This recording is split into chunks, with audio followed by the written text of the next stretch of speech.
আমাদের যিনি প্রাক্তন প্রধানমন্ত্রী শেখ হাসিনা জবের থেকে উনি ওখান থেকে চলে এসছেন এবং যেভাবে ওনাকে ওখান থেকে বাধ্য হয়ে ওনাকে যে বাংলাদেশ ত্যাগ করতে হলো আমরা সবাই জানি। তারপর থেকে আমরা জানি যে এখানে কি হতে যাচ্ছে। সমস্ত ওই জায়গার যত উগ্রপন্থী ছিল, জেল থেকে চুর ডাকাত মানে বিভিন্ন ক্রাইমের সাথে যুক্ত, তারা দেখলাম মানে তালা খুলে দিয়েছে জেলে। তো এক্সপেক্টই করা যেতে পারে যে কী অবস্থা। এবং যেহেতু এটা একটা ইন্টারন্যাশনাল বিষয়, এই বিষয়ে এখান থেকে আমাদের সবসময় আমাদের যা নিয়ম সেই অনুযায়ী সব রিপোর্ট আমরা দিল্লিতে আমরা জানিয়েছি এবং যে কোনো পরিস্থিতিতে আমরা কিন্তু তৈরি আছি, এতটুকু আমি বলতে পারি।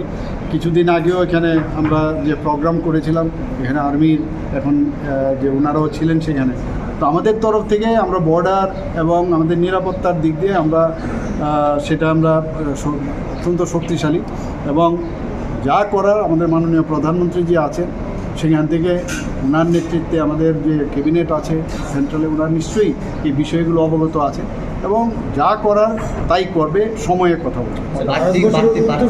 নিরাপত্তার ব্যবস্থা আমি তো বললাম অলরেডি, তো আমাদের মানে যখন প্রয়োজন হবে। আর এখানে তো ফিজিক্যাল প্রেজেন্স এখন প্রয়োজন হয় না, এখন তো টেকনোলজির যুগ। আপনারা দেখেছেন ড্রোনের মাধ্যমে ঘরে বসে S-400 আমাদের এখন আছে। So air defence system everything, এখন না ফিজিক্যালি বর্ডারে দাঁড়াতে হবে তারও দরকার নেই। তো এইসব টেকনোলজি ভারতবর্ষে কী আছে, কিছুদিন আগে আসাম রাইফেলসে অলরেডি আপনারা দেখেছেন ডেমনস্ট্রেট করেছে দ্যাট উই আর অলরেডি মানে ready for any situation occur. Sir, Indian high commission অফিসের উপর অ্যাটাক করেছে।